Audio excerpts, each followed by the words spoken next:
오늘 하나님 말씀은 요한복음 1장 14절 18절 말씀까지 보시겠습니다. 요한복음 1장 14절 18절 말씀 한 절씩 교독하시겠습니다. 제가 먼저 읽고 그 다음에 여러분들이 읽으시면 되겠습니다. 말씀이 육신이 되어 우리 가운데 거하심에 우리가 그의 영광을 보니 아버지의 독생자의 영광이요 은혜와 진리가 충만하더라. 요한이 그에 대하여 증언하여 외쳐 이르되 내가 전에 말하기를 내 뒤에 오시는 이가 나보다 앞선 것은 나보다 먼저 계심이라 한 것이 이 사람을 가리킴이라 하니라. 우리가 다 그의 충만한 데서 받으니 은혜 위에 은혜로라. 은 모세로 말미암아 주어진 것이요 은혜와 진리는 예수 그리스도로 말미암아 온 것이라. 같이 읽겠습니다. 본래 하나님을 본 사람이 없으되 아버지 품속에 있는 독생하신 하나님이 나타내셨느니라. 아멘. 오늘 함께 은혜 받을 말씀의 제목은 은혜와 진리로 살지 않는 그리스도인들, 은혜와 진리로 살지 않는 그리스도인들이란 말씀으로 은혜를 나누겠습니다. 성경은 예수 그리스도에 대해서 말씀을 기록하고 있는 책으로 우리에게 주어졌습니다. 디모데 3장 6절 말씀처럼 3장 16절 보면 모든 성경은 하나님의 감동, 그러니까 성령에 의해서 하나님이 특별하게 이제 부르신 사람들을 통해서 모세도 있고 또 다윗도 있고 신약에서는 베드로도 있고 사도 바울도 있죠. 그들에게 감동을 주심을 통해서 성경이 기록해 놨는데 이 66권 전체가 예수 그리스도에 대해서 말씀하고 있다. 예수 그리스도를 통해서 하나님과의 관계가 어떻게 이제 회복되어지는지에 대해서 말씀하고 있는 책이 성경책이다. 자, 성경은 우리에게 하나님의 사랑에 대해서 말씀해 주고 있습니다. 미국의 기독교 그 상담가 그리고 신학자이시면서 네리 크랩이란 그 박사님이 있는데 그분이 성경은 하나님의 러브레터, 성경은 하나님의 사랑의 편지다. 그렇게 그분은 정의를 내리고 있습니다. 그런데 그 하나님의 사랑이 편지가 그 중심에 누가 있냐고 했을 때 바로 예수 그리스도가 있다. 이렇게 말씀하고 있습니다. 자, 오늘날 우리 많은 그리스도인들이 이 성경 기록된 하나님 말씀이라고 하는 것을 통해서 우리가 은혜를 받는다고 합니다. 설교도 우리 사역자들이 성경을 가지고 하나님 말씀이라고 이야기하고 전파를 하죠. 설교하죠. 그러면서 이제 많은 신자들이 교회에 예배 드리러 가서 목사님들 설교를 들으면서 은혜 받았습니다 라고 이야기합니다. 그리고 또 어떤 이들은 은혜 오늘 못 받았어. 그러니까 같은 한 동일한 목사님의 설교를 듣는데 예를 들면 100명이 있다 치면 어떤 분들은 은혜를 받았다고 말하는 분도 있고 어떤 분들은 은혜를 받지 못했다고 하는 분들도 있습니다. 그러니까 지금 성경에서 말씀하고 있는 정확히 은혜가 뭔지 알지 못하기 때문에 목사님들 설교를 통해서 동일한 한 공동체 지체 가운데 신앙생활하는데 은혜를 받았다, 못 받았다 이런 이야기를 하고 있는 것입니다.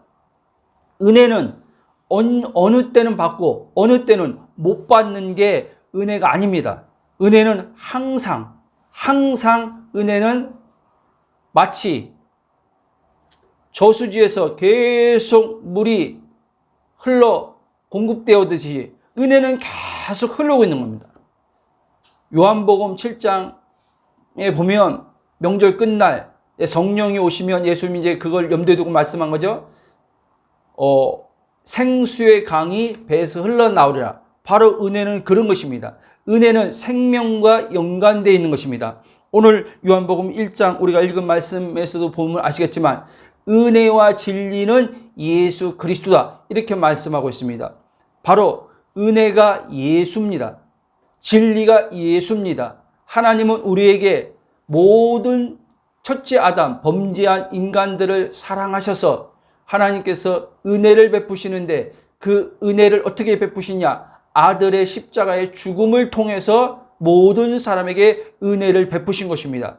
그렇기 때문에 하나님의 이 은혜의 풍성함을 누리려면 예수 그리스도를 영접해야 되는 것이고, 물과 성령으로 예수 그리스도를 영접할 때 이제 거듭남이 하나님의 주권적 은혜로 이루어짐 속에서 우리는 이제 그리스도 안으로 들어가게 됩니다. 그런 그리스도 안으로 들어가게 되면 하나님의 넘치는 그 부유의 풍성함의 은혜가 그 그리스도 안에, 아들 안에서 성령을 통해서 우리에게 매일의 삶에 흘러나오게 돼 있습니다. 성경은 그래서 하나님이 행하신 일을 은혜라고 표현하고, 그 은혜를 이제 누리는 데 있어서, 받아들이는 데 있어서 믿음을 이야기하고 있습니다. 그런데 오늘날 많은 그리스도인들이 이 말씀에서 말하는 은혜를 왜곡되게 알고 신앙생활을 하고 있음으로 말미암아 삶이 힘든 것입니다. 자, 여전히 늘 말씀드리지만 자신이 삶의 주체가 되어 노력하면서 살면서 항상 말하기를 자신은 하나님의 은혜로 살고 있다고 생각하며 은혜로 산다고 말하는 이들도 있습니다. 그런데 한번 여러분들 잘 들어보십시오. 은혜로 산다고 하는데 힘들다? 이건 성경에서 말하는 은혜를 지금 제대로 이해하고 있지 않기 때문에 그렇게 이야기하는 겁니다. 물론 하나님의 은혜가 우리의 삶에 멈추지 않고 성령을 통해서 흘러나오고 있지만, 우리의 이제 밖에 환경과 상황에서 육체의 몸이 만나는 어떤 그 고난이라고 하고 환난이라고 하는 여러 가지 문제들을 만났을 때 우리의 생각과 감정은 마음에 무거움을 주기도 합니다. 당연히 무거움이 있죠. 그러나 성경에서 말하는 은혜를 제대로 알고 있다면 그는 믿음을 통해서 지금 자기가 누구인지 정확하게 정체성을 그 근거에서 생각을 바꾸기 시작합니다. 생각을 돌이키는 거죠. 육체로부터 영안으로, 그리스도 안에 영안으로 돌이키는 거죠. 영안으로 돌이키면 우리 안에 이미 생명으로 와 있는 하나님의 은혜, 이 그리스도와 한 영이 되어 한 몸이 된 이 가운데 성령을 통해서 이제 흘러나오게 되어 있습니다. 그러면 이제 잠깐 마음에 무거웠던 것들이 이제 은혜의 강물이 흘러나옴을 통해서 무거움에서 벗어나게 됩니다. 그래서 항상 은혜는 지금입니다. 지금. 그래서 바울도 고린도전서 보면 지금 구원의 때요, 지금 은혜로다. 지금 은혜는 거예요. 구원도 지금, 은혜도 지금, 내일이 아니라. 근데 우리는 성경에서 말한 은혜를 제대로 이해하지 못하다 보니까 예배드리러 갔는데 은혜를 못 받았대요. 그러면서 오늘은 은혜 못 받았지만 다음에는 하나님의 은혜를 줄 거야. 이렇게 생각합니다. 그리고 우리 삶 속에서 내가 이렇게 하나님 말씀에 순종하지 않았더니, 기도하지 않았더니 은혜가 내게 임하지 않는다고 이렇게 얘기하는 분도 있어요.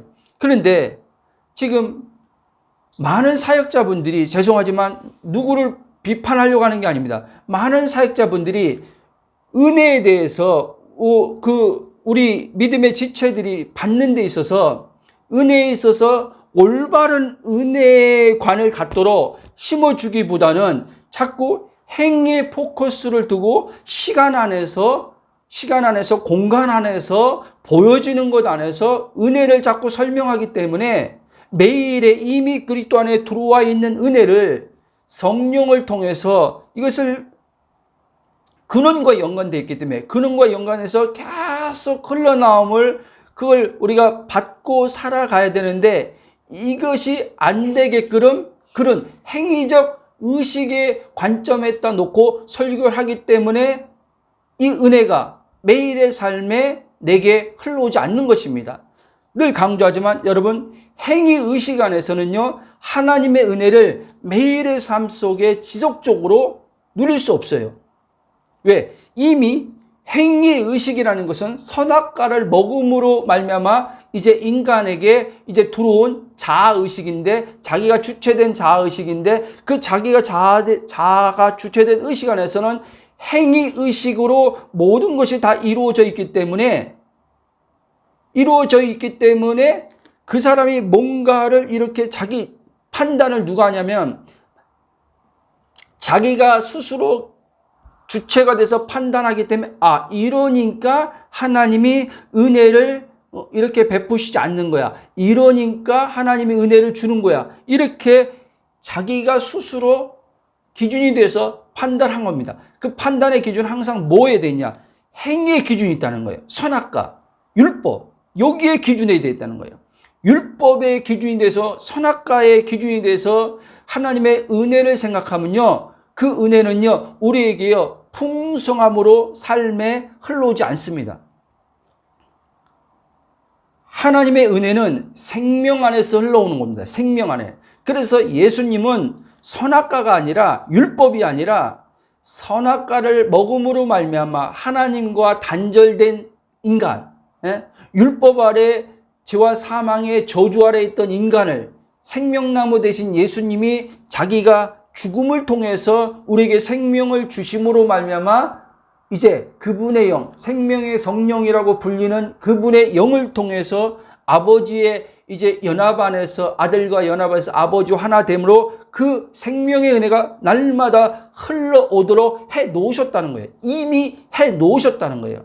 근데 이거를 사람들이 제대로, 이것을 복음을 제대로 이해하지 못하니까 이미 이루어 놓으셨는데, 이루어 놓으신 것을 믿음을 통해서 그 은혜가 우리가 삶 속에서 받고 살면 되는데 이게 안 되는 겁니다.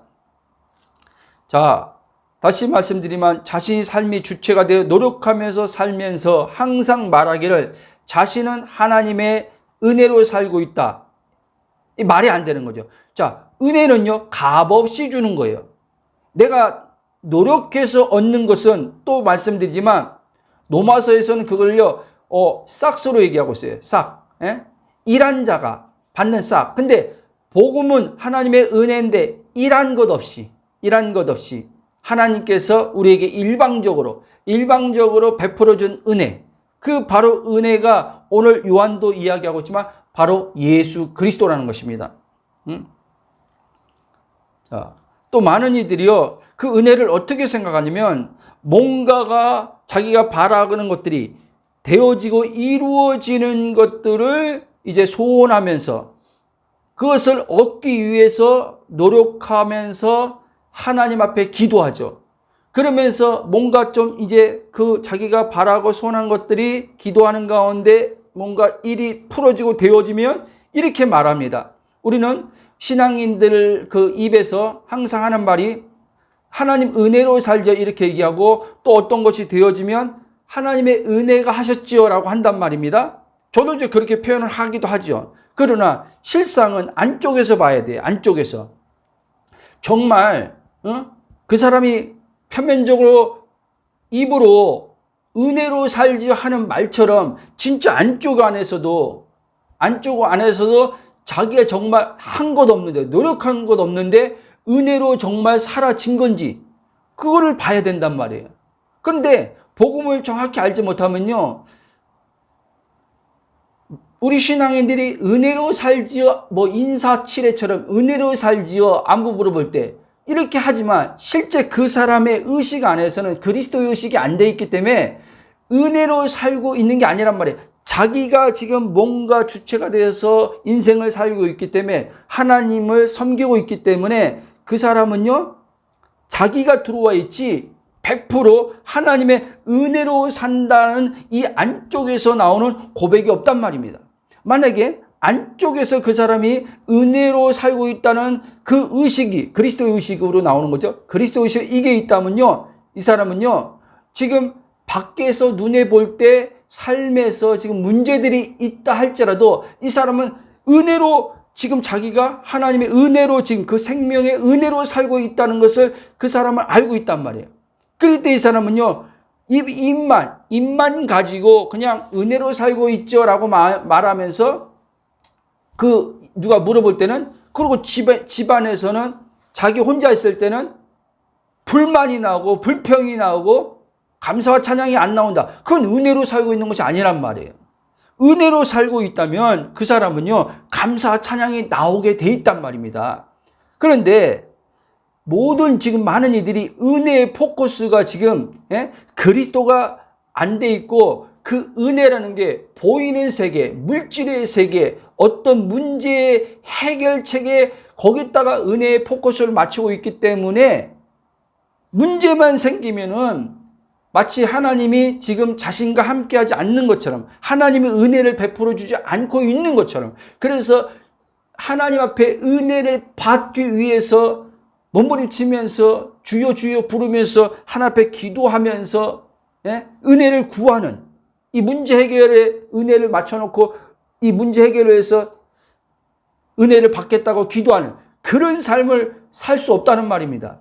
성경에서 말하는 은혜가 정확히 뭔지 알면은, 이런 사람들은요, 항상 복음이 은혜 걸랑요. 그래서 사도행전 20장 24절 보면은요, 24장 25절 보면 바울이요, 이제 마지막 이제 복음 사역을 다 마치면서 선교를 다 끝마치고 예루살렘을 가는 가운데서 에베소 이제 장로들과 지체들한테 작별할 때 자기가 은혜의 복음을 마치려 하면은 자기 은혜의 복음의 증인이라고 얘기하고 있어요.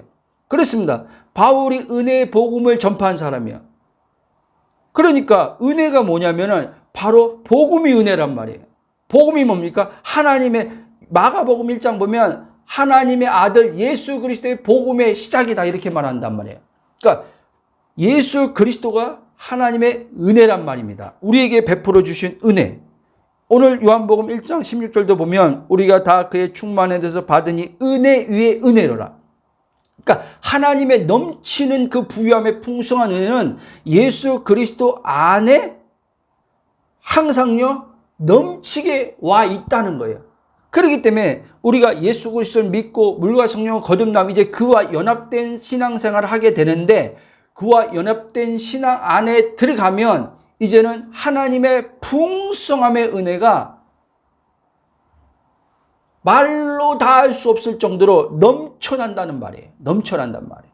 하늘의 신령한 복이 그 아들 안에서 풍성하게 넘쳐 흐르고 있다는 말이에요. 그 안으로 들어가면 성령을 통해서 이 하나님의 은혜가 그 아들 안에 부어진, 아들 안에 들어와 있는 은혜가 나에게 이제 흘러오게 돼 있단 말입니다. 그러면 이 은혜를 이제는 매일같이 누리고 살게 되면 목마름이 없어진다는 말이에요. 목마름. 한마디로 이제 결핍이 없는 삶을 살게 된단 말이에요. 이 은혜의 삶을. 근데 보세요. 많은 신앙인들이 은혜 받았다고 얘기해요. 은혜 받았다고 얘기하는데 항상 결핍이에요. 항상. 그리고 은혜도 추구해요.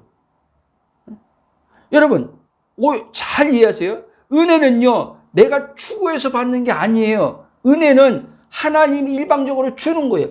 하나님이 일방적으로 주는 건데 이미 하나님은 줬다는 얘기를 하는 거예요. 그 아들 안에서, 그 아들을 통해서 하나님이 이미 너희들에게 더 이상 어떤 걸 줄 수 없을 만큼 다 줬다는 거예요.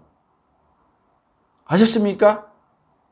그런데 우리는요, 여전히 하나님께서 내 삶에 은혜를 안 주는 것처럼 생각하고 그런 마음을 갖고 열심히 해야지 하나님의 은혜를 준다고 생각하고, 변화를 위해서도 은혜를 받아야지 변화된다고 사람들은 생각하는 거예요.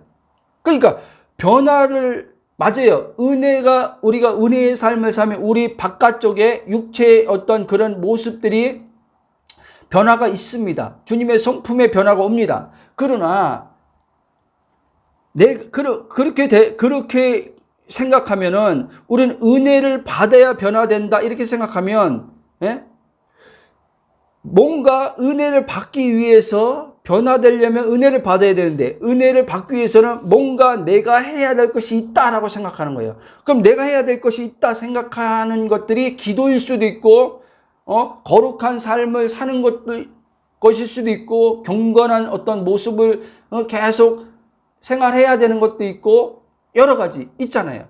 이런 것들을 해야지만 하나님의 은혜가 내 삶에 흘러와서 이 은혜를 받음을 통해서 삶이 바뀐다. 이렇게 생각하는 거예요. 그러니까 하나님의 은혜가, 예? 그 사람은 은혜가 굉장히 쉬운 건데, 예? 하나님의 은혜 받고 사는 게 굉장히 쉬운 건데 이미 와 있기 때문에. 근데 이 사람은 은혜를 왜곡되게 알고 있기 때문에 하나님의 은혜 받는 게 쉬운 게 아니라 힘든 거로 이렇게 이 자아의식은 그렇게 가지고 있단 말이에요. 그리고 하나님이 얼마나 우리에게 모든 것을 다 주는 것을 아까워하지 않고, 그랬잖아요. 로마서 8장 32절에 자기 아들을 아끼지 않고 모든 걸 내어주시니까 모든 것을 은혜로 주지 않겠느냐 말씀하고 있지 않습니까? 하나님은 다 은혜로 주는 거예요. 우리 어떠함을 주는 게 아니라 아들을 내어주신 하나님께서 그 다른 것 다 은혜로 주는 거예요. 그런데 또다시 말씀드리지만 많은 이들이 은혜를 잘못 왜곡되게 알므로, 하나님에 대해서도 왜곡되게 알므로 말미암아 하나님이 인색한 하나님처럼 생각을 하게 만든단 말이에요. 예? 아니, 자기 아들을 아끼지 않고 십자가의 죽음에 내어주신 하나님께서 어떻게 인색한 하나님입니까? 근데 우리는 이 육체, 이 사단이 이 육체를 가지고 우리를 복음을 가리면서 속이는데 어떻게 속이냐? 내가 열심히 하는데도, 하나님 앞에 기도하면서 열심히 은혜를 구하는데도 은혜가 내 느낌상, 내 마음에 어떠한 지금 정서상 뭔가 메말름처럼, 뭔가 이렇게 무거움처럼 와 있어요. 그러니까 기도하는데 이게 지금 감정으로 이제 지금 그 상태니까 어떻게 해요? 은혜가 지금 자기가 하나님께서 이렇게 기도하 아직 은혜를 안 줬다고 생각하는 거예요. 그럼 얼마만큼 내가 더 해야지 하나님께서 은혜를 주나? 이렇게 생각하는 사람도 있고요. 그러니까 하나님이 얼마나 그 사람에게는 어떤 생각을 그 사람이 갖겠습니까? 하나님은 도대체 왜 나에게 은혜를 안 주지? 인색한 하나님이란 말은 안 했지만 그 안쪽에서는 하나님이 인색한 하나님이 되는 거예요. 좋으신 하나님이 아니라. 여러분, 하나님은요, 또 말씀드리지만 너무너무 좋으신 분입니다. 여러분, 그러니까 마귀는 자꾸만 우리에게요, 복음을 가림을 통해서 하나님을 왜곡되게 자꾸 우리한테 이상하게 하나님을 심어줘가지고, 하나님이 사랑의 하나님이 아닌 것처럼, 하나님이 좋으신 하나님이 아닌 것처럼, 하나님이 인색한 하나님처럼, 하나님이 두려운 하나님, 우리에게 막 뭔가 잘못하면 막 징계하시고 심판하고 두려운 하나님처럼, 이런 식으로 자꾸 하나님과 우리 관계를 그런 식으로 해서 틀어놓는 거예요. 그래서 오히려 인간의 자아의 행위의 주체가 돼서 그 인간의 의를 더 부각시키려고 사단은요, 그런 식으로 하나님 왜곡시키는 거예요. 여러분, 다시 말씀드리지만 뭔가를 소원한다는 것 대부분 눈에 보여지는 것들이요. 눈에 보여지는 소원하고 그것을 얻기를 바라고 그것이 이루어지길 바라면서 노력하면서 이제 기도하면서 그것을 은혜와 연관시켜서 지금 은혜를 생각한다면 그 사람은요, 지금 성경에서 말씀하는 하나님의 은혜가 뭔지를 정확히 모르고 있다는 말씀입니다. 여러분들은 지금까지 신앙생활하면서 은혜를 예수 그리스도와 연결시켜서 은혜를 생각해 보며 신앙생활했는지, 아니면 예수님을 믿음으로 구원을 통해서 우리가 하나님의 선물인 구원의 은혜를 받았지만, 그리고 이제 신앙생활 해 오면서 예수 그리스도는 빼버리고, 은혜에 대해서 예수 그리스도는 빼버리고, 어떤 하나님이 눈에 보여준 환경과 상황에 하나님의 손이 나타남을 통해서 문제를 해결하고, 그럴 때마다 거기에만 관련해서 은혜를 접목시켰다면 여러분들은 이미 하나님의 그 은혜의 그 관점에서 빗나가 버린 거예요. 하나님의 은혜의 관점에서 빗나가 버리기 때문에 우리 삶은 메마른 삶이 되는 거고 삶이 힘들어지는 것입니다. 아셨습니까? 대다수 사람들이요, 은혜를 문제와만 연관시키는 거예요. 문제가 없으면 은혜고 문제가 있으면 은혜가 아닌 거예요. 또 문제가 그것도 이제 하나님의 은혜의 일종의 한 부분이죠. 그러나 성경에서 말하는 은혜는 지금 문제와 연관돼서 문제가 지금 어떠하든지 상관없이 아들을 통한 하나님의 구원의 영생을 누리게 하시는 그 은혜를 성경에서는 은혜라고 이야기하고 있다는 말입니다. 왜? 진리와 은혜가 바로 예수 그리스도이기 때문에 그렇습니다. 요한복음 8장 32절도 보면 진리를 알진 진리가 너희를 자유케 하라는데 바로 오늘 말씀에도 그렇지 않습니까? 17절 율법은 모세로 말미암아 주어진 것이요 은혜와 진리는 예수 그리스도로 말미암아 온 것이라. 하나님은 예수 그리스도, 은혜 되신 예수 그리스도, 진리 되신 예수 그리스도를 우리에게 보내주셨어요. 말씀이 육신되어서 이 땅에 오셨어요. 그 은혜와 진리가. 그래서 이제 은혜와 진리가 이제 우리를 하나님에 대해서 살리심을 통해서 이제 우리는 더 이상 고아가 아니고 이제는 우리는 스스로 살아가야 될 힘쓰고 애써서 이제는 내 인생을 내가 책임지면서 무거운 짐을 지고 살아가야 될 그런 자들이 아니라는 말입니다. 하나님이 이제 우리의 이제 아버지가 되셔서 하나님이 나의 보호자가 되시고 나의 인도자가 되시고 나의 모든 책임져 주는 분이 되셔서 이제 그분으로 인해서 우리가 살게 되었다는 말입니다. 그 예수 그리스도를 통해서 하나님과 이제는 왜 화평이 이루어졌기 때문에. 전에는 우리가 첫째 아담에서 범죄함으로 예수 그리스도가 들어오기 전까지는 하나님 앞에 우리가 원수된 자로서, 로마서 5장에 말하는 원수된 자로서, 죄인으로서 율법 아래 저주받은 자로서 있었지만 이제 그 아들 예수 그리스도가 십자가에 우리의 죄를 담당하시고 죽으심으로 말미암아 그 안에서 우리의 모든 율법의 이제 저주가 끝나버리고 그의 부활 안에서 우리가 이제 새 생명을 얻고 하나님에 대해서 살아있는 자가 되어서 그리스도 안에서 하나님과도 연합되어서 삼위가 하나 되어서 나도 이제 그 안에 내포되어서 사이가 되어서 내가 사는 게 아니라 그분으로 이제 살게 되는 은혜가 우리에게 들어왔다는 말씀입니다. 여러분, 많은 그리스도인들이 은혜의 포커스를 하나님의 보이는 손길의 은혜를 의식하고 생각하며 살아갑니다.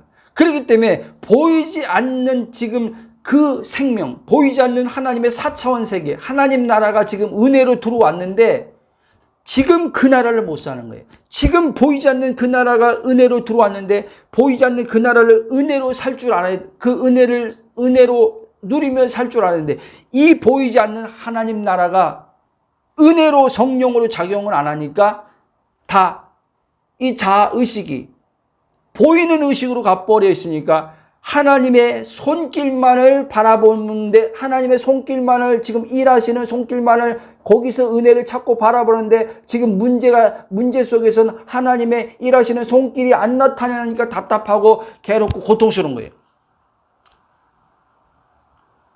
저도 지금 저번 주에도 얘기했지만 지금 아내 지금 병원에 지금 같이 있으면서 계속 은혜의 포커스를 그리스도께 계속 성령이 거기에 맞추게 하시는 걸 따라 나는 그 성령의 인도함을 따라서 그리스도를 바라보기 시작하니까요. 병원에서요. 놀라운 은혜를 지금 누리고 있단 말이에요. 내가 몇몇 분들하고 이야기 잠깐 하면서 나눴지만 내가 지금 병실에 있는 거지. 마치 지금 하와이 지금 저기 그 여행 와 있는 건지. 아니 하와이에 이제 여행을 갔다 칩시다. 여행을 갔는데 이제 너무 이제 거기 이제 하와이 가면 자연도 그렇고 여러 가지 이제 관광하면서 그걸 보고 이제 한국에서 출발할 때부터 이제 그 생각을 하는 거죠. 하와이 가면 이것도 하고 스노클링도 하고 모두 하고 막 생각하면서 얼마나 좋을까 이제 행복에 들떠서 갔어요.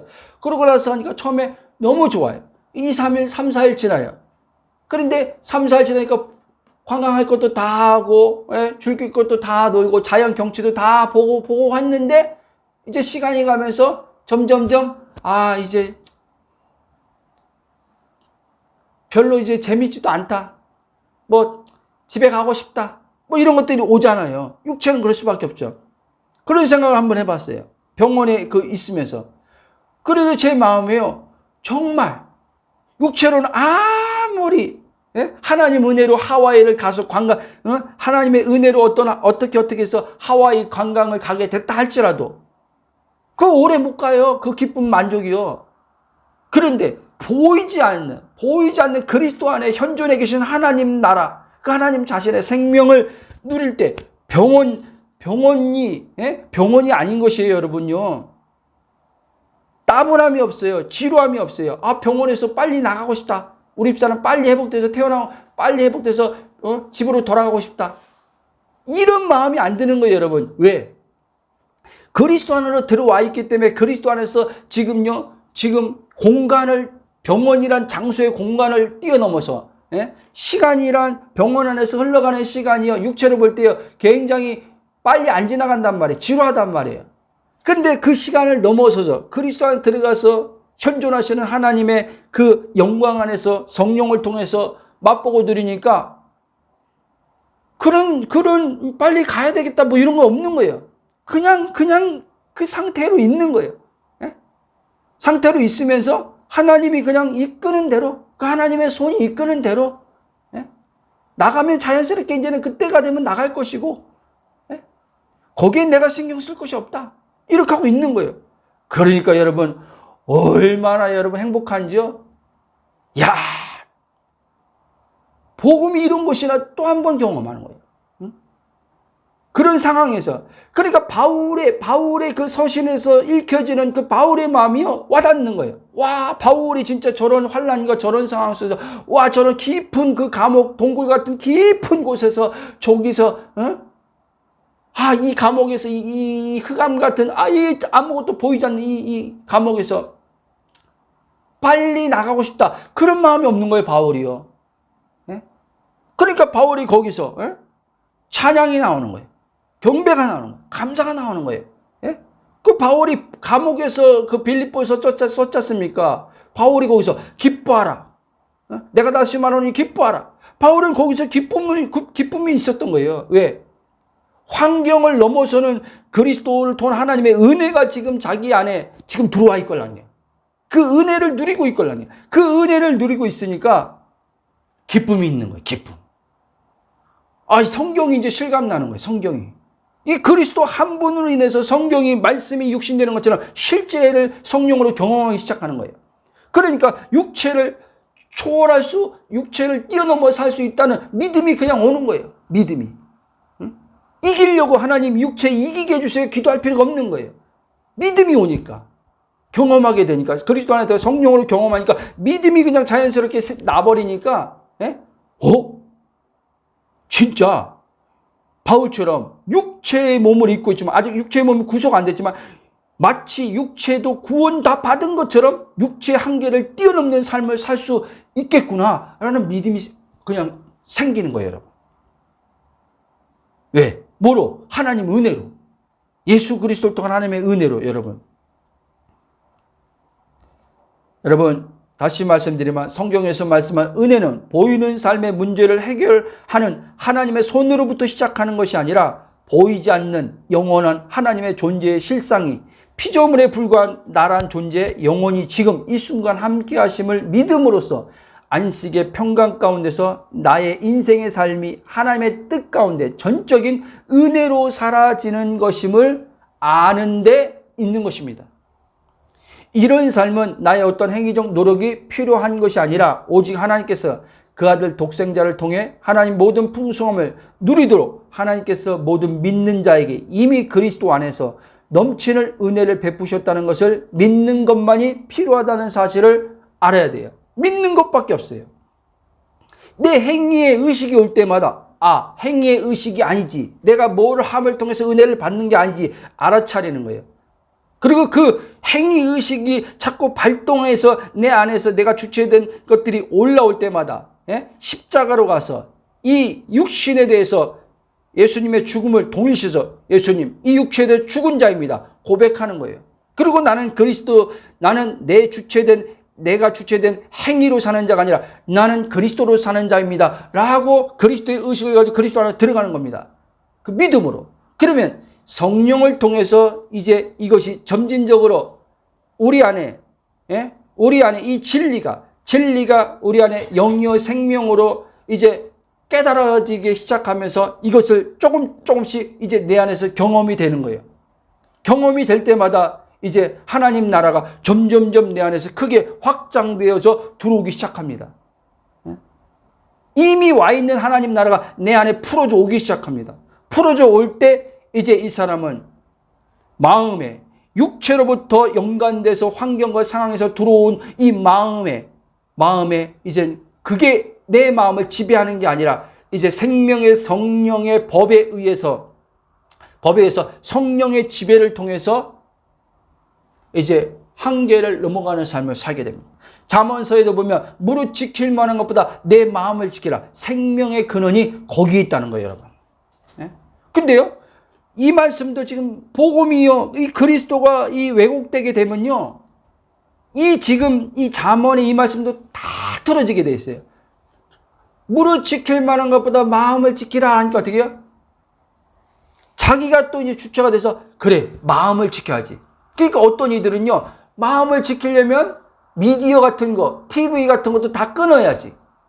마음을 지키기 위해서 어떻게 해요? 마음에서 예를 들면 어떤 상황에서 마음에서 예를 들면 사람에 대해서 미움이 막 올라와요. 미움이 막 일어나는데 그 사람은 마음을 지켜야지. 마음을 지키니까 어떻게 해요? 이 미운 이것들을 미워하지 말아야지. 이런 식으로 마음을 지킨다고 하는 사람도 있고, 또 어떤 사람은 여기서 막 상대방에 대해서 뭐가 막 나오는데 욱욱 하고 올라오는데 참자 올라오는 거 마음 지키라 그랬지. 주님이 마음 지키라 그랬지. 그러니까 올라오는 걸 자기가 막 눌러서 마음을 참는 거예요. 이런 의미가 아닙니다. 그러니까 터지는 거예요. 폭발하는 거예요. 제가 과거에 그런 것처럼 마음을 지키다가 터져버리는 거예요. 왜? 자신이 마음을 지키니까 터질 수밖에 없죠. 자신이 뭐가 대단하다고, 자신이 뭐가 어떻게 자기를 지킬 수 있다고, 자기가 자기를 지킵니까? 못 지킨다니까요. 그리스도가 살 때만이 마음은 지켜지게 돼 있는 거예요. 그냥 지켜지는 거예요. 또 얘기하지만 우리 아내랑 지금 제가 있으면서요, 신기할 정도로요, 마음을 이제 막 올라오는 때로 지금 막 병실에 있으면서 뭔가 짜증도 감정적으로 올 때 있단 말이에요. 막 몸이 피곤하고 막 이제 주변에서 이제 소리 막 이런 게 오면요, 순간 예민함이 와요. 그러면 영화다면 아내가 뭐 하면은 마음 지켜야 되겠다. 과거 같으면 그러겠죠. 근데 신기하게요, 마음 지킬 때 이게 안 오는 거예요. 오히려 다른 생각을 다른 쪽으로 가는 거예요. 오면은 주님, 나는 그리스도 십자가에서 죽은 자입니다. 내가 사는 게 내 안에 그리스도가 삽니다. 그 고백을 하는 거예요.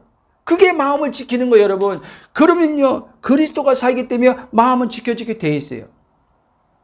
내가 그것을 안 하려고 올라오는 걸 참아서 누르는 게 아니라 그리스도가 내 안에 살고 있는 나의 정체성을 가지고 그 믿음을 가지고 고백할 때, 오히려 그럴 때 그분이 내 마음을 주장하십니다. 주장하시면 그냥 마음에 그런 것이 이 육체 안에서 작용하던 것들이 상황과 사건에서 오면서 감정에 휘둘리는 것들이요, 성령에 의해서 마음이 다스려지는 거예요. 그러면 다스려지는 것으로 끝나는 게 아니에요, 여러분. 그 안에 있는 이제 생명이 마음 깊은 곳 안에, 근원 안에 연결되어 있는, 영과 연결되어 있는 거기서 생명이 흘러나온단 말이에요. 생명이 흘러나옴을 통해서 이제 어떻게 마음에 단순히 마음 지키는 거 하나 끝나는 게 아니라 마음에 이제는 풍성함으로, 마음의 부유함으로 오기 시작한단 말입니다. 그게 이제는 또 어떻게 해요? 이제 그 마음의 부유의 풍성함을 누릴 때 외부적인 환경에서 오는 것들이 압박을 받지 않고 그냥 그게 지켜지는 거예요. 그냥. 신기할 정도로. 왜? 충만하니까. 마음이 이제는 그분의 나라를 꽉 차니까. 안정되어 있으니까 밖에서 외부적인 환경과 상황이 흔들어대도 거기 흔들리지 않는 거죠. 요동치 않는 거죠. 요동치 않는 거예요. 왜? 그리스도가 나에게 반석으로 여기 세워져 있기 때문에. 그리스도가 반석이라고 그랬지 않습니까? 반석 안에. 그분이 내게 피난처인데 그분의 피난처 안으로 들어갔기 때문에. 요새, 산성, 그분 안으로 들어갔잖아요. 그러니까 딱 지켜지는 거죠. 내가 나를 지키는 게 아니라. 여러분, 많은 이들이 은혜로 산다고 하지만 사실 은혜로 사는 게 아니라 자기의 노력과 힘으로 말씀을 자기가 지킴으로써 살려고 하는 거지. 그건 하나님의 은혜로 사는 것이 아니란 것입니다. 하나님에게 주신 은혜는 하나님의 독생자인 예수 그리스도가 은혜라는 것을 알 때 하나님의 모든 풍성함을 그분의 성령을 통해 누리며 자연스럽게 사라지게 되는 것입니다. 즉 하나님은 항상 언제나 우리를 상대하시고 은혜를 베푸시는 데 있어서 이 아들 그리스도를 통해서만 상대하시고 은혜를 베푸신다는 것을 여러분 아셔야 돼요. 무슨 말인가 하면 하나님께서 우리 모든 사람에 베푸시고자 한 은혜가 왔는데 바로 이 예수 그리스도가 은혜란 말이에요. 그래서 갈라디아 3장도요. 믿음도 예수 그리스도란 말이에요. 은혜, 진리, 믿음 다 예수 그리스도입니다. 그래서 갈라디아 3장 보면 이렇게 얘기하지 않습니까? 믿음이 온 후로는 무슨 말이에요? 예수 그리스도가 온 후로는 이제는 율법 아래 있지 않게 됐다. 이 얘기하는 거 아닙니까?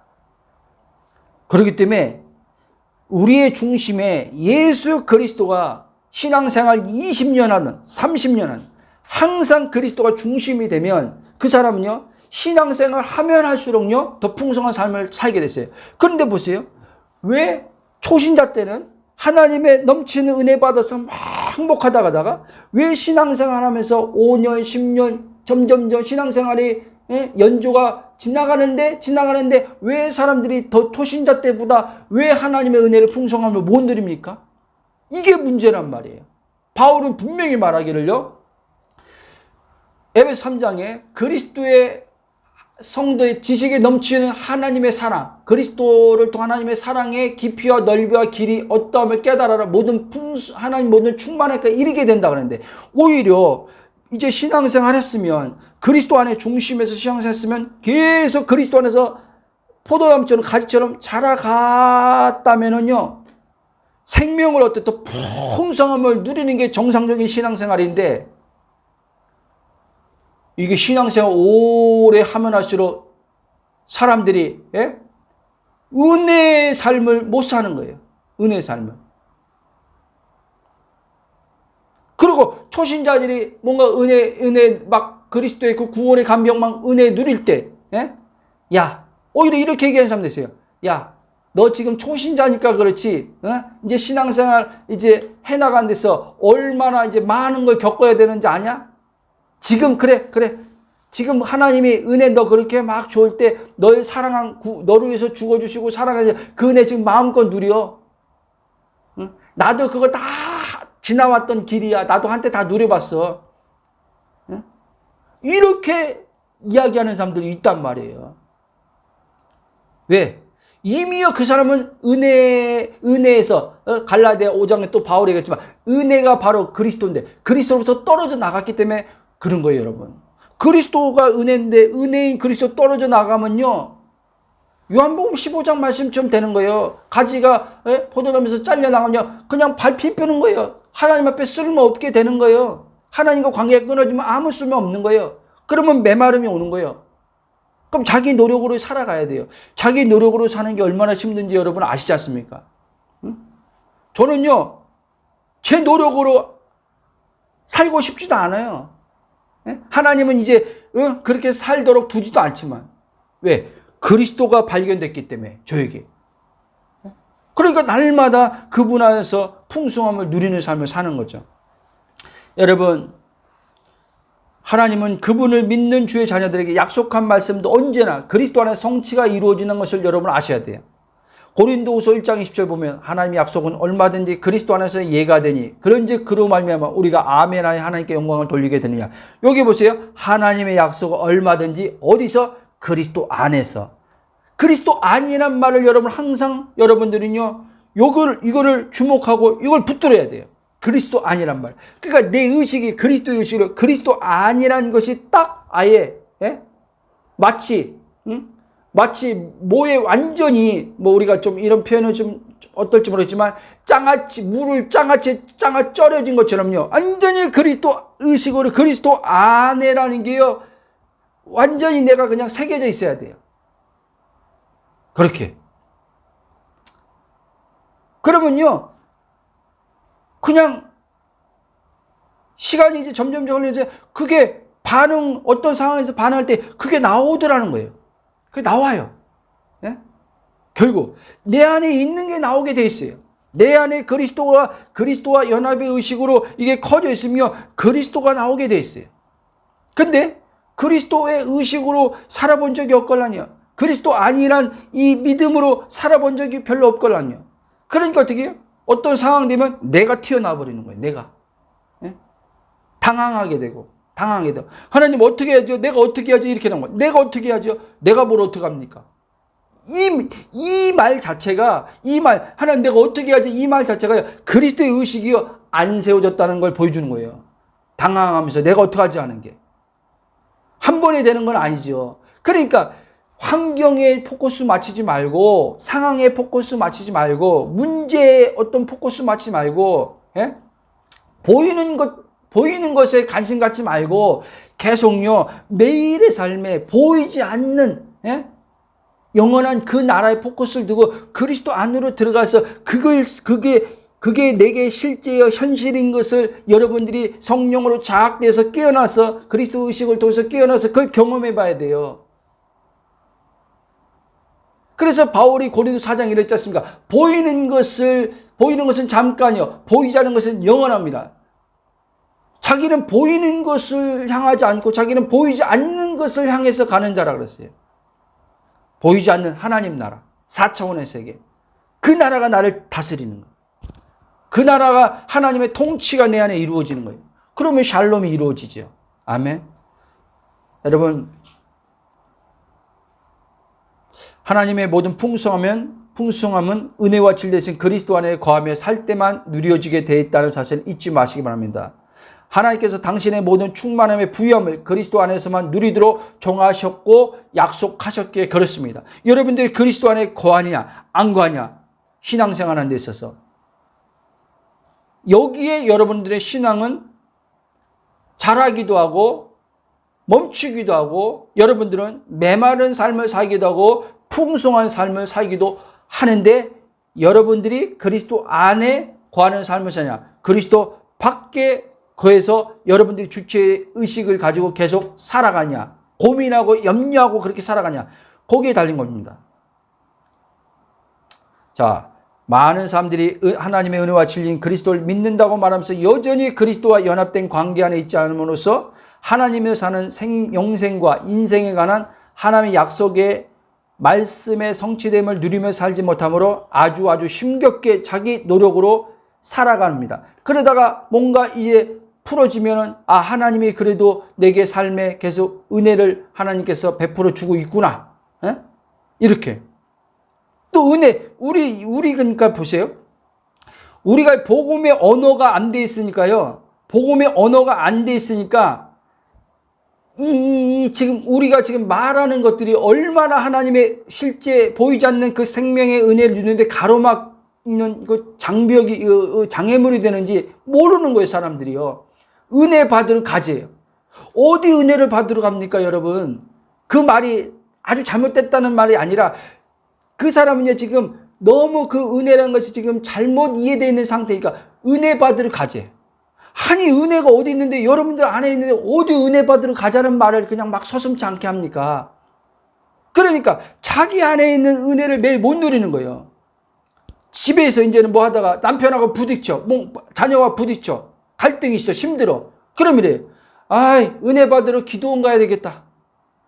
은혜 받으러 예배당 가야 되겠다. 교회 가야 되겠다.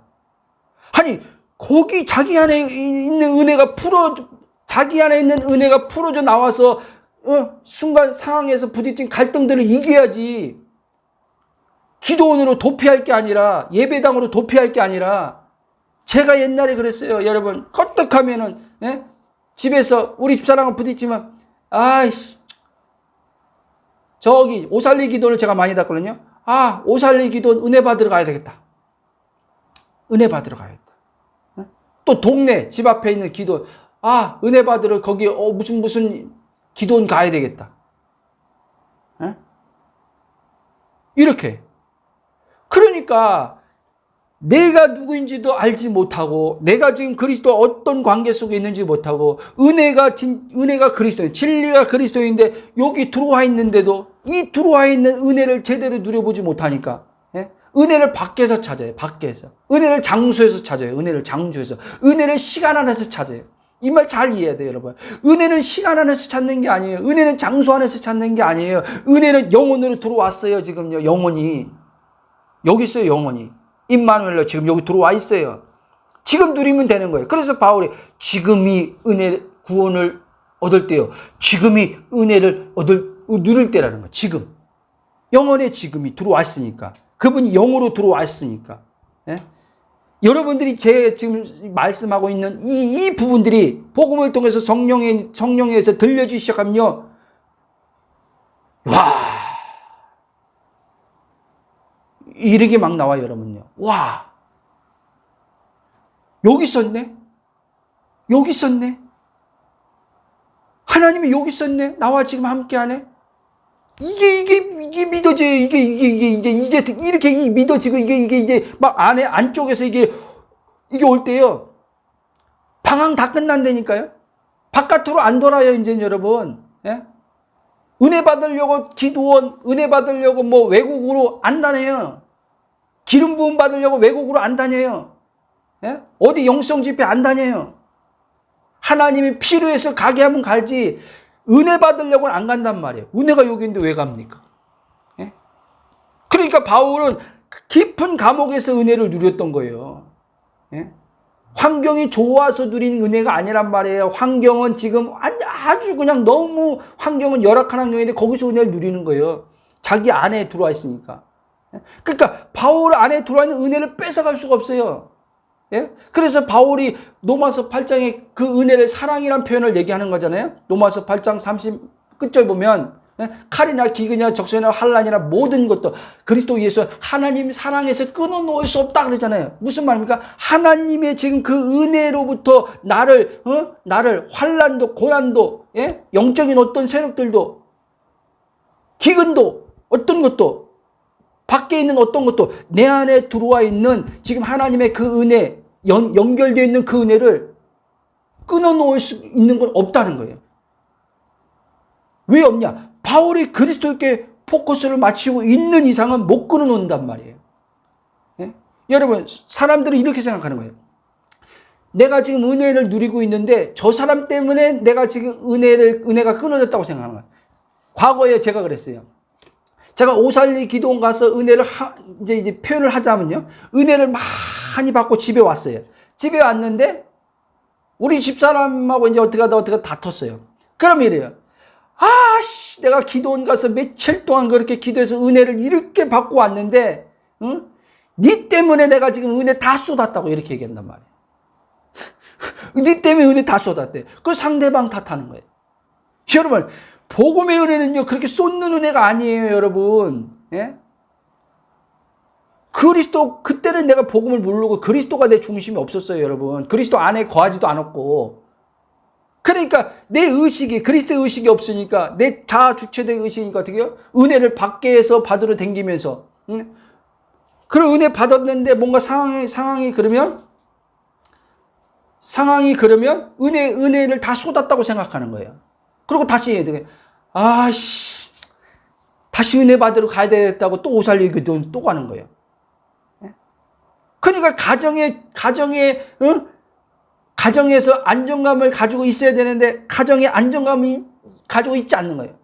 교회 개척해놓고 예배당에서 기도 안 하고 그냥요, 기도원으로 가는 거예요. 근데 나만 그런지 아는 거 보니까요, 오살리 기도원 가니까요, 그런 목사님들이 한두 사람이 아니더라고요. 힘들기만 하면은 기도원으로 오는 거예요. 은혜 받겠다. 지금 많은 사역자들이 복음에 대해서 잘못되게 가르침으로 말미암아 믿음의 지체들에게, 성도님들에게, 예? 마치 은혜가 장소에 있는 것처럼, 은혜가 시간 안에 있는 것처럼, 하나님이 지금 나와 함께 임마누엘 계속 은혜의 풍성을 주시는 그 좋으신 하나님인 것을 자꾸 가려버린단 말이에요. 그들의 의식과 생각을 그리스도로부터 자꾸 분리시켜 놓는단 말이에요. 그들의 그들이 주체된 의식을 자꾸 갖게 한단 말이에요. 행위 의식을 통해서. 그러니까 다 놓쳐버리죠.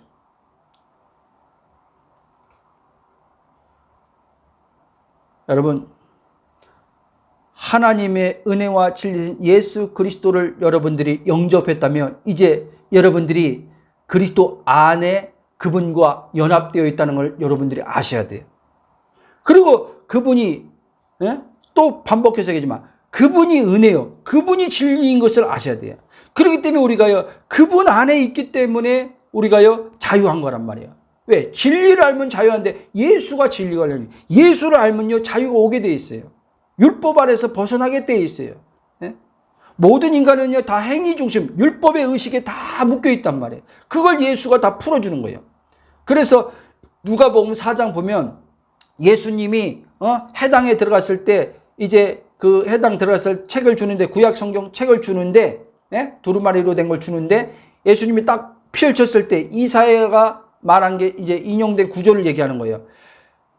내게 기름 부으사 눌린 자, 갇힌 자, 포로된 자들 자유케 하시고 눈 먼저 보게 하시고, 그러면서 뭐래요? 은혜의 해를 전파하게 하라면, 은혜, 신년에 대해서 얘기하면서 그게 은혜죠. 50년 동안 이제 종사를 다 해방시켜주고, 우리가 죄에, 사망에, 율법에 종노릇한 여기서 해방시켜주는 거예요. 예수님이.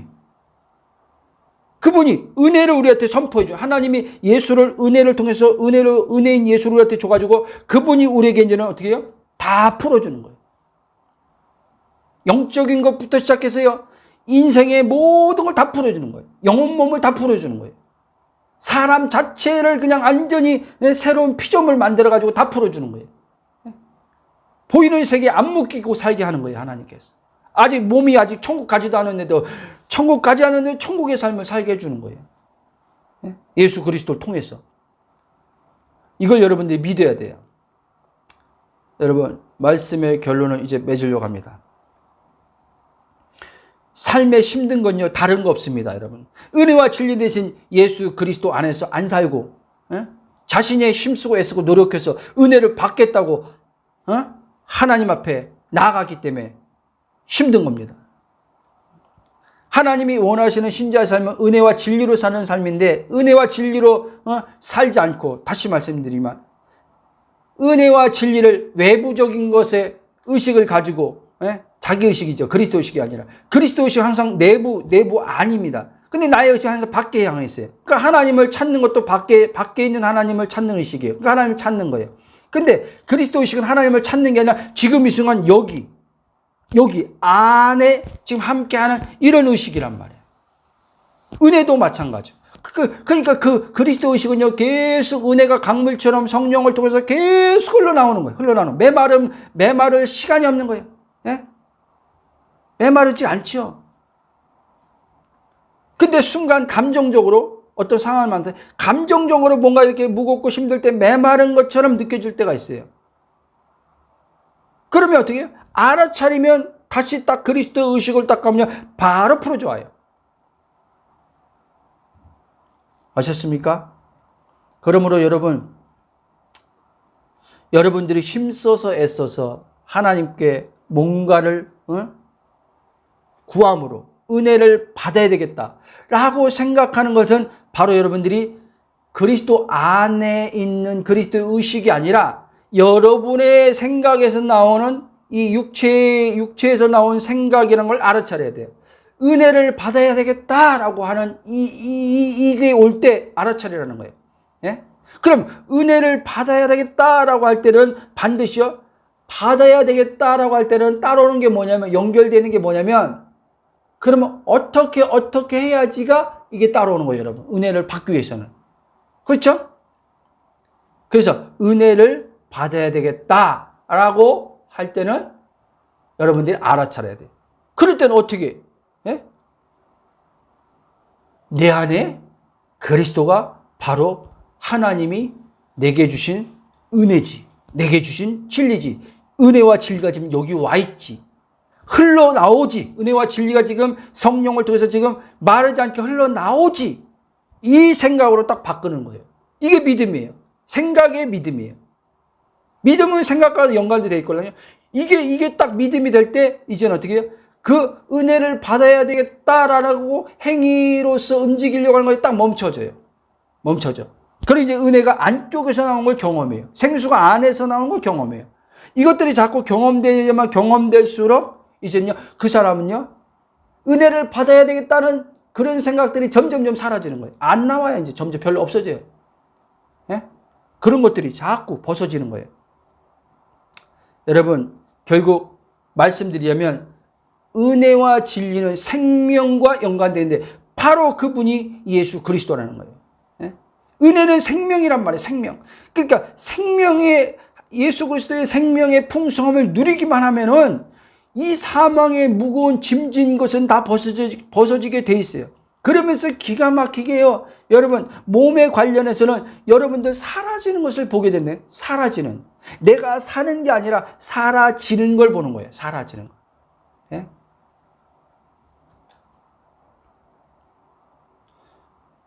다시 말씀드립니다. 은혜와 진리로 살지 않는 자는 하나님으로 지금 살지 않고 있다는 말씀을 지금 하는 거예요. 다른 말씀으로 하면. 그러니까 그리스도를 믿는 믿음으로 살지 않으면 이 사람은 지금 하나님과 관계없이 지금 사는 거예요. 하나님과 관계없이 사니까 힘든 거예요. 근데 우리는 착각하는 거예요. 자기가 지금 열심히 신앙생활하니까 하나님 말씀 성경 보고 기도하니까 지금 자기가 하나님 말씀을 지키고 살려니까 자기가 지금 하나님으로 살고 있다고 착각하는 거예요. 여러분, 그리스도가 없는데 어떻게 하나님으로 삽니까? 인간이. 네? 그리스도가 나와 연합돼야지만 그리스도가 내 안에 살 때 하나님으로 사는 거예요. 그게 여러분. 이 말 잘 이해하셔야 돼요. 근데 그리스도가 없는데 자기가 지금 하나님 말씀을 지키면서 죄 안 짓고 살려고 하는데 그러면서 자기는 지금 하나님 말씀대로 지금 열심히 지금 자기는 살고 있다고 생각하는 거예요. 그러면서 뭐라고 합니까? 하나님 말씀대로 이렇게 사는데 왜 힘들지? 하나님 말씀대로 이렇게 하나님 뜻대로 살려고 하는데 왜 이렇게 힘들지? 하나님 뜻대로 사는데 왜 이렇게 문제가 잘 해결 안 되지? 이렇게 하는 거예요. 아니요. 하나님으로 지금 살지 않고 있기 때문에 지금 힘든 거예요, 여러분들. 하나님으로 안 살면 힘들게 돼 있어요, 인생은요. 왜? 하나님으로 살아야지 하나님 그분이 내 안에서 살걸랑요. 하나님으로 살아야지 하나도 안 무겁걸랑요. 이 말이 여러분들에게 들리길 주의 이름으로 축원합니다, 여러분. 자, 많은 대다수 신앙인들이 자신이 하나님의 은혜로 살고 진리를 믿으며 살고 있다고 생각하지만 실제 삶을 보면 은혜와 진리인 그리스도로 살지 않고 자신이 주체가 된 자아로 살고 있는데 이것을 깨닫지 못하고 있습니다. 왜냐하면 예수 그리스도의 온전한 복음이 그의 마음의 눈에 가려져 있기 때문에 그렇습니다.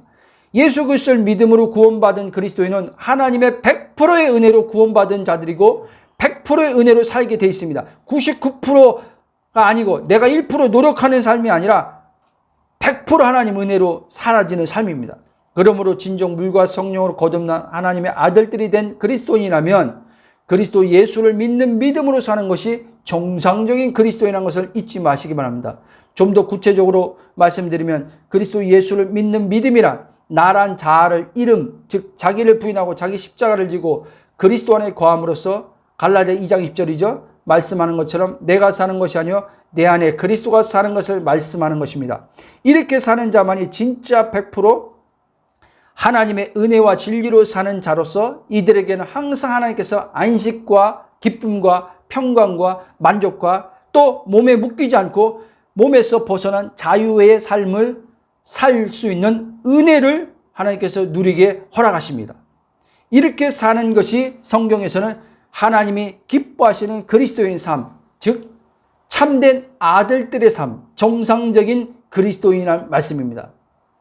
이런 자는 하나님을 섬기는 것, 하나님의 계명의 말씀을 따라 사는 것, 즉 하나님의 100% 원하시는 뜻을 따라 사는 삶이 하나도 힘들지 않고 그냥 사라지는 신비로운 삶을 이 사람들은 매일같이 그리스도 안에서 성령으로 그것을 경험하게 됩니다. 그러므로 여러분 매일의 삶에 여러분 자신이 그리스도 안에서 누구인지 정체성을 항상 여러분들이 정체성의 근거에서 여러분들을 보시고 생각하시고 말하시고 육체로부터 올 때마다 이것은 여러분 거짓 발동에서 온 것인 걸 아시고 십자가 예수님의 죽음과 연합시켜 동일시해서 거기에 여러분들을 육신을 십자가에 못 박고 그리스도의 의식을 가지고 그리스도 안으로 들어갔을 때 여러분들 안에 하나님과 이미 연합되어 있음을 믿고 연합되어 있는데 지금 마음의 감정은 무거움이 있다. 아무 문제 없음을 여러분들이 알아차리고 그냥 그 상태로 있는 것입니다. 믿음으로 그냥 있는 것입니다. 그대로 있으면 여러분들이 그리스도 안으로 들어갔기 때문에 이제 성령께서 아버지 은혜의 풍성한 그 하나님 나라의 샬롬, 그 생명이 이제 여러분들 바깥으로, 그러니까 안에서 바깥으로 점진적으로 이제 흘러나오게 통해서 몸에서 이제 벗어나게 하는 그 경험을 시킵니다. 그 경험들이 이제는 계속 매일의 삶에 점진적으로 커짐을 통해서 여러분들은 이제 이 땅에 사나 이 세상에 사나 세상에 속하지 않고 그리스도를 통한 하나님 나라에 속한 자로서의 이제 삶을 살게 되며 성경에서 말씀하고 있는 그 내용들이 기가 막히게 일치가 되는 것을 여러분들이 아셔야 돼요. 아시는 게 아니라 알게 됩니다. 예를 들면 예수님께서 세상에 있으라 세상에 속하지 않는다는 이 성경에 기록된 말씀이요. 이거구나. 그냥 알아지는 거예요. 죄에 대해서 죽었다. 그리스도에서 하나님 살아있구나. 이런 말씀들이 그냥 믿겨지고 알아지게 되는 거예요. 그 말씀하고 성경 말씀하고 씨름할 필요가 없는 거예요. 성경을 진리라고 해가지고 내가 디리다 파가지고 막 진리를 깨달았다. 이거 힘쓰고 애쓸 필요가 없는 거예요. 내 안에 계신 그리스도를 통해서 성령에 의해서 경험되어짐을 통해서 이제 이 말씀이요 다 일치가 됩니다. 삶과 이 기록된 말씀이 나와 일치가 됩니다.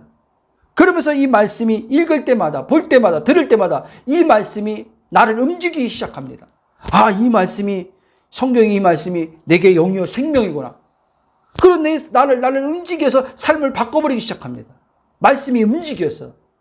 그래서 제가 말하는 거예요. 노력할 게 1도 없다는 말이에요. 말씀이 다 일한단 말이에요.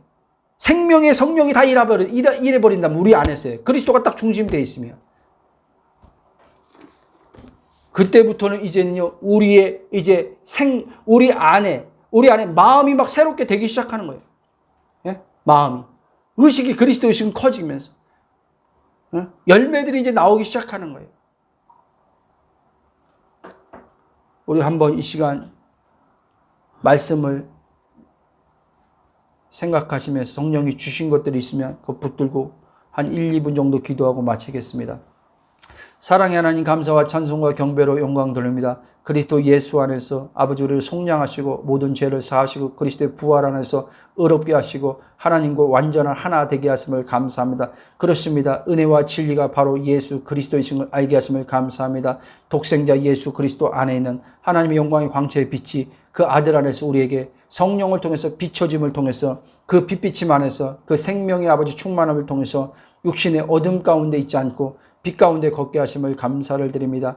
아버지 하나님의 은혜와 진리가 예수 그리스도인 것을 밝히 알게 해주심을 감사합니다. 은혜가 저 밖에 있는 것이 아니라 은혜가 어떤 장소에 있는 것이 아니라 은혜가 시간 안에 있는 것이 아니라 영원한 아버지 그분 은혜와 진리이신 그분이 영으로 우리 안에 들어와 있음을 알게 하심을 감사합니다. 은혜는 지금도 계속 아버지 하나며 그런과 연합되어서 아버지 나오는 그 은혜가 삼위일체 하나 되어서 아버지 그 풍성한 은혜가 계속 아버지 우리 안에 지금 또 아버지 이렇게 기도하는 가운데 아버지 표면적으로 우리가 입을 열어 기도하고 안 하고가 아니라 그냥 아버지 하나님이여 우리 아버지 모든 존재의 삶 속에서 은혜가 흘러나오는 것을 알게 하심을 감사합니다. 진리가 우리 안에 있음을 알게 하심을 감사합니다. 그 진리를 통해서 계속 아버지 우리가 아버지 하나님 어떤 것에도 묶이지 않고 자유함을 누릴 수 있게 하심을 감사합니다. 아버지 하나님이여 율법에 묶이지 않고 아버지 하나님이여 보이는 아버지 환경에 묶이지 않고 사람에 묶이지 않고 아버지 하나님이여 돈에 묶이지 않고 모든 것에 아버지 하나님이여 시간에 묶이지 않고 공간에 묶이지 않고 아버지 하나님이여 그 진리를 통해서 우리 마음이 날마다 자유함을 누리게 하심을 감사합니다. 그 은혜와 진리가 계속 우리 안에 성령을 통해 역사함을 통해서 아버지 그 은혜와 진리가 계속 아버지 하나며 우리 삶을 아버지 풍성케 하심을 통해서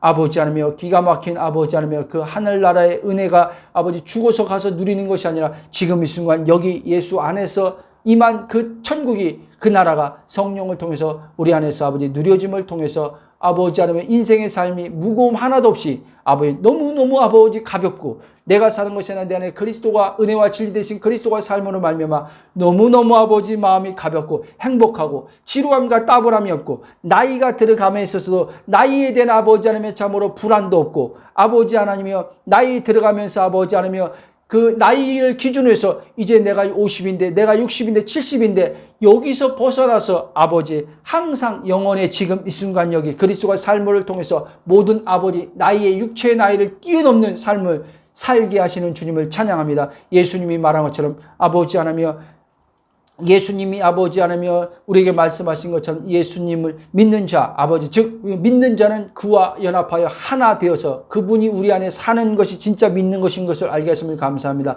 그렇게 예수님을 믿을 때 예수님이 성령으로 아버지의 그 일을 행하신 것처럼 우리들도 아버지 예수 안에서 성령으로 아버지의 그 모든 일을 행함에 있어서 예수님이 말씀한 것처럼 내가 한 일도 저도 할 것이요 그보다 더 큰 일도 하리라는 것처럼 이 시대 안에서 아버지 하나님의 그 말씀들이 우리 안에 매일의 삶의 성취됨을 아버지 하나님 그리스도 안에서 약속의 말씀을 믿는 가운데 보게 하심을 위해서 감사를 드립니다. 아버지 하나님이여 육체의 아버지 지금 아버지 연약한 지체들 그리스도 안에서 아버지 그 육체가 그 본인이 아님을 알게 하시고 아버지 하면 육체가 연약함이 있지만 그는 연약한 자가 아니라 그리스도 안에 있는 자로서 하나님의 아버지 강하심 안에 있는 자로서 아버지 존재의 정체성 안에서 있는 자로서 아버지 하나며 지금 아버지 하나님의 모든 것으로 충만한 것을 알게 하여 주실 것을 위해서 감사를 드립니다. 환경의 아버지 하나며 지금 아버지 눈에 보이는 것들이 여러 가지 문제들 아버지 자녀 문제 아버지 뭐 또 어떤 문제들 그 문제를 가지고 아버지 하나님 거기와 나와 정체성을 연결시켜서 나는 지금 이래서 힘들다 이래서 아버지 행복하지 않다라고 하는 것들을 아버지 구분시켜 주셔서 아버지 그 문제와 환경과 아버지 자신의 정체성을 분리해서 볼 줄 알게 하심을 통해서 그 분리돼서 봄으로 말미암아 아버지 하나님이 그리스도 안으로 들어감으로 그 문제에서 자유를 먼저 얻고 하나님 나라가 먼저 그 안에 이루어짐을 통해서 주님이 약속하신 말씀처럼 너희는 먼저 그의 나라와 그의 의를 구하라. 그럼 이 모두를 더해 주시라 말씀한 것처럼 그의 나라와 그의 의 안으로 먼저 들어가서 그 나라가 그들 안에 심령의 통치가 이루어짐을 통해서 아버지 밖에 있는 분리되어 있는 몸에 관련된 문제들은 하나님의 아버지 주권의 손을 가지고 하나님께서 행하심을 아버지 편안함 속에서 평강 속에서 볼 수 있도록 은혜를 베풀어 주심을 감사합니다. 주님을 찬양하며 예수 그리스도의 이름으로 기도합나이다. 아멘.